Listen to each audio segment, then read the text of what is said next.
नमस्कार मैत्रिणींनो, सगळ्यांना गुड मॉर्निंग। आज करायच्या आपल्याला साबुदाण्याच्या चकल्या, साबुदाणा बटाट्याच्या चकल्या। त्यासाठी साबुदाणे 1 किलो घेतले, स्वच्छ धुवून रात्रभर पाण्यात भिजत ठेवले होते। हे पण साबुदाणे मस्त छान भिजले गेले आणि बटाटे बी उकळलेले कुकरमध्ये। चला आता आपण आहे ना बटाटे सोलून वगैरे घेते सगळे मी, मग आपल्याला साबुदाणा बटाट्याच्या चकल्या करायच्या। त्या आपण साबुदाणा मोकळा करून घेते पाटीमध्ये एखाद्या। साबुदाणे मोकळे केले, परातीत टाकले, त्याच पातेल्यात पाणी घेतले। आता हे पाणी तापत ठेवायचं आपल्याला। गॅसवर पाणी तापत ठेवू, पातेलं ठेवलं, आता त्याच्यात पाणी टाकून घ्यायचं। ज्या साबुदाणे भिजले त्याच मापाने पाणी घ्यायचे आपल्याला। पाणी टाकून घेऊ। लाल मिरची वाटून घेतली, त्यात त्या चाळून घेते मी। मिरची सगळी चाळून घेतली, आता आपल्याला पाण्यात टाकून घ्यायची मिरची। बटाटे चांगले किसणीच्या साहाय्याने किसून घेतले, असे बटाटे किसून घ्यायचे। चला आता साबुदाणे पाण्यात टाकून घेते, किशी घ्यायची आता आपल्याला। आणि आपलं तापलं असं छान पाणी तापले, त्याच्यात टाकू मीठ, चवीनुसार मीठ टाका, लाल मसाला,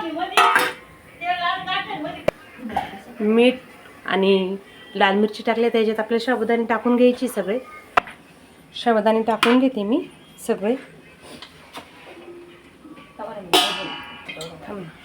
थोडे टाकून घेते, सगळे साबुदाणे टाकून घ्यायचे। सगळे साबुदाणे टाकून घेते पाण्यामध्ये मी। साबुदाणे मस्त छान शिजवून देऊ आता आपण। आपले साबुदाणे कच्चेच अजून कितक्यात टाकले ना,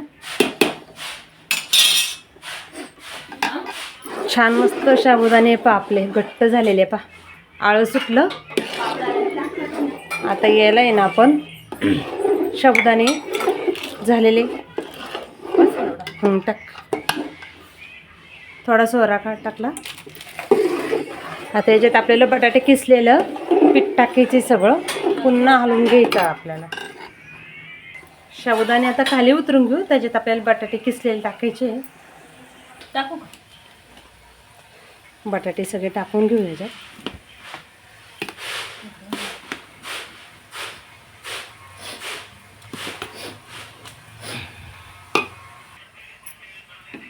आता आहे ना लाटण्याच्या सहाय्याने आपण घोटून घेऊ सगळं।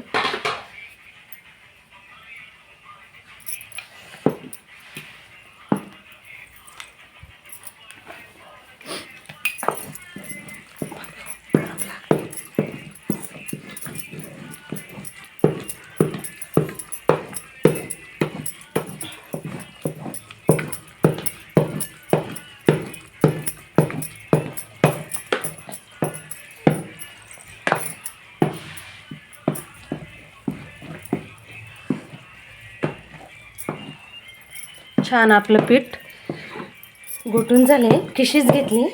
आता पुन्हा गॅसवर ठेवून घेऊ, वाफ देऊ आपण पुन्हा एकदा। त्याच्यावर झाकून ठेवू आपण 5-1 मिनटं, मग पुन्हा परत जाऊ वरती चकल्या करायसाठी। सगळ्या चकल्या तयार झाल्या पा।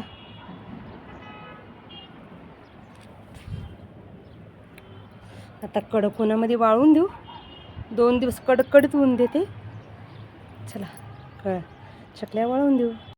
नमस्कार मैत्रिणींनो, आपले छान चकल्या तयार झालेल्या पा, मस्त 2 दिवस उन्हात वाळवल्या। आता तेल तापत ठेवले, चला आपण चकल्या तळून घेऊ।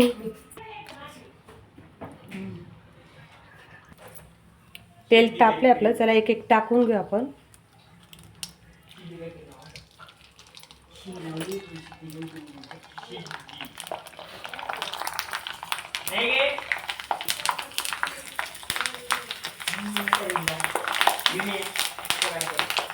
चकल्या मस्त फुलल्या गेल्या, सगळ्या चकल्या काढून घेतल्या। छान आपल्या साबुदाणा बटाटा चकली किती छान झाल्या पा बरं, कुरकुरीत झाल्या।